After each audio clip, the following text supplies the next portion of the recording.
Hello guys, welcome back to another episode here on African Confessions. There is a message that I want to share with you guys, and this message reads like this. Hello Brother Nashi, how are you? I hope that I will find you well. Brother Nashi, as for me, I am not okay. I have my own confession that I want to share with you, and my story goes on like this.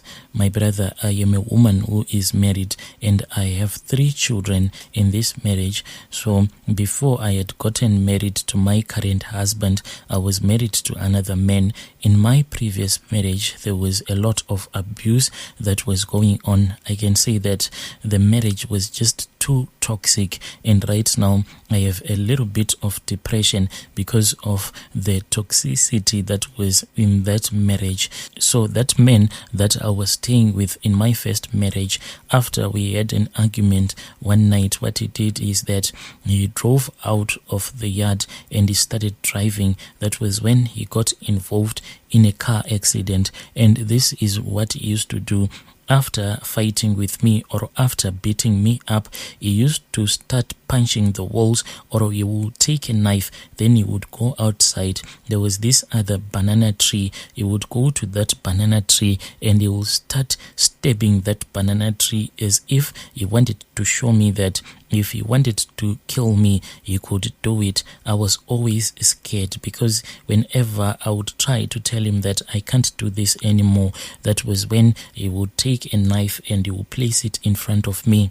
He was not a man that will tell you that if you do this, I am going to kill you. But that was all that he would do. He would just take a weapon and place it in front of you, and he would just leave it there, like he will be threatening you with that weapon that he would have placed in front of you. There was another time after me and him, we had a big argument. I don't know what he did, but when he came back, I saw that the knife was full of blood. It had blood stains all over the place, and he then just placed it in front of me and he went out of the house. So that is the kind of a man that I was married to. He just gave me a knife that was blood stained, that was full of blood, and he didn't say anything. At that time, I was ready to get out of that marriage because it was just too toxic.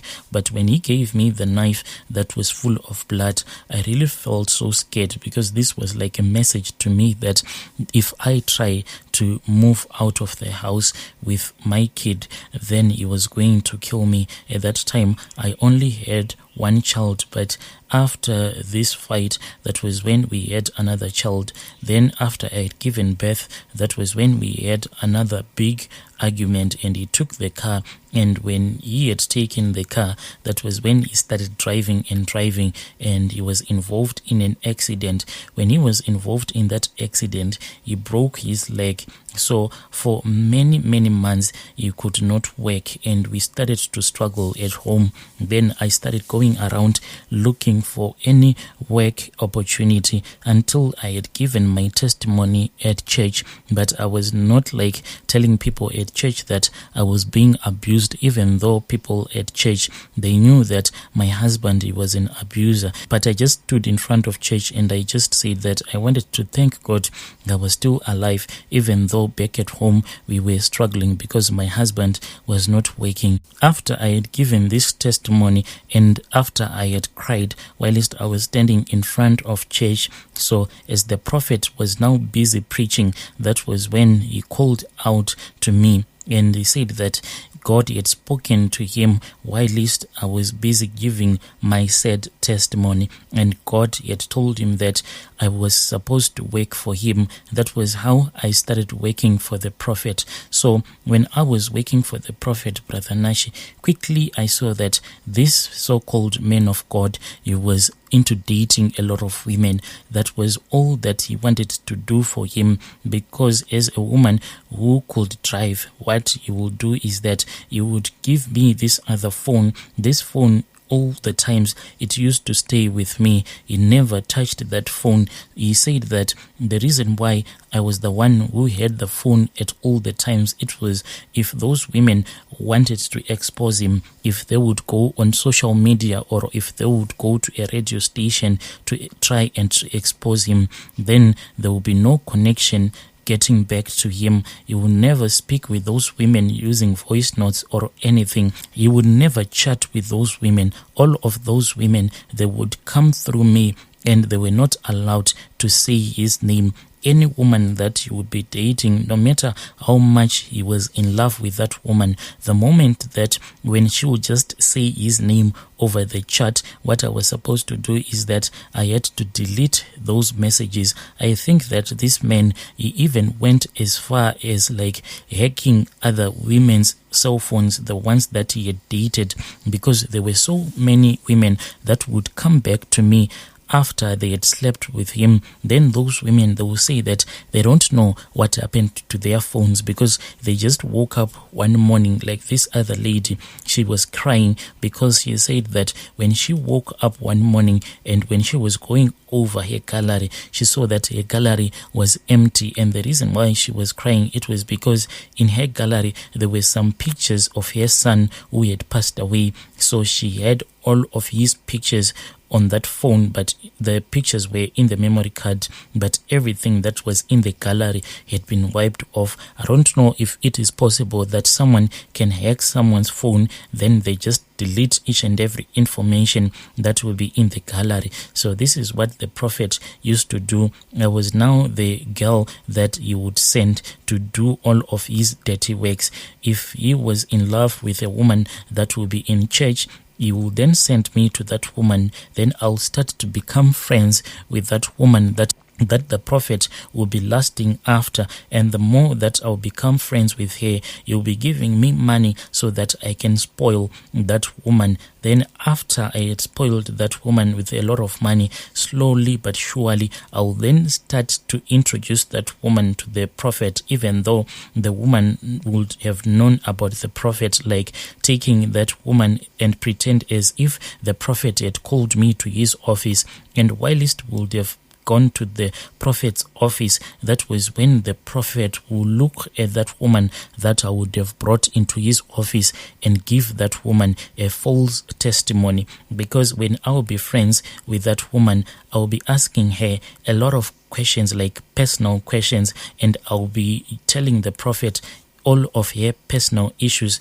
that she will be facing in her life, and will be setting her up for the false prophecy. After the woman would have been given a false prophecy, that was when the prophet will start aiding that woman, like financially giving her a little bit of money each and every month to make that woman to be dependent on the prophet. But all of these women, none of them ever went to the prophet directly. They had to come through me, and they never had any contact with the prophet. The only time that they would have the contact with the prophet is when this prophet will then take them to this other guest room. Anyway, this guest room, Brother Nashi, it is even owned by his other friend. So whenever I would drive the prophet to that guest house, all of the CCTV cameras, they will be switched off like an hour before I would have driven the prophet to that guest house. And throughout the night, if the prophet would be so much in love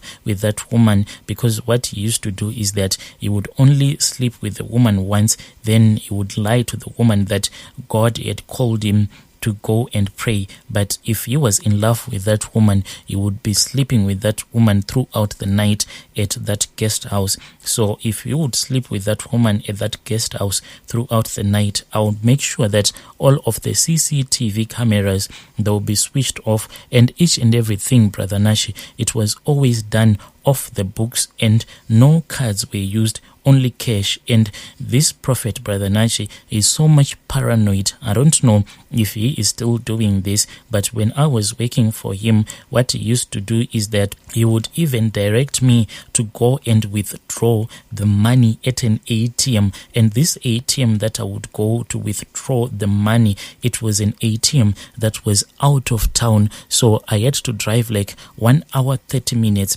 just to go and withdraw the money at another ATM, and that was the money that we were going to use when I'll be booking the guest house and later in the morning to give to that woman. This prophet, he never ever gave any woman the money directly all of those women, I was the one who will then give them the money. This prophet, Brother Nash, in his church, he has slept, maybe I can say, with over 100 women. Even me, he ended up sleeping with me, because when I started working for him, he then started controlling me, and sleeping with me. Even if I knew that he had recently slept with another woman, 30 minutes after sleeping with another woman, he would call me into the room, and when he would call me into the room, he would say, "Come, my child, and wipe me," and he would want me to wipe his manhood. Usually, when he would say, "I want you to wipe my manhood," it never meant that you should go and take a soft towel so that you can wipe his manhood. He wanted me to wipe his manhood with my mouth. I think that I was under mind control, because whatever he would request of me, I would do it for him. Brother Nashi, this man, he controlled most of the women when I was still attending his church, and some of these women are in senior positions and they are married women. There was another time when he slept with 2 women that are married and that have senior positions in church. They had a threesome, Brother Nashi, at that same lodge. I don't know why this prophet does not even get tired of it, because if I were to sit down and count for you all of the women that I organized for him, I think that it is somewhere around 100 or so, because his church, it is quite a very big church. I don't know why he does not get tired sleeping with women, and all of these women that he has slept with, even me, Brother Nashi, from day one, he has never used any form of protection, not knowing as to why he does not fall sick. And all of the women that he sleeps with without using any protection, none of them have ever came back to me complaining that they have fallen pregnant for him. That will never happen. And even the first time when he slept with me, I asked him what will happen if I will fall pregnant for him, considering the fact that my husband was sick and I was still married to him. He then said, "Worry not, my child, for you will never get pregnant for me. God willing, you will never fall pregnant." So when he said God willing, I don't know which God was he mentioning, a God that allows him to sleep with more than 100 women, yet he claims to be a prophet.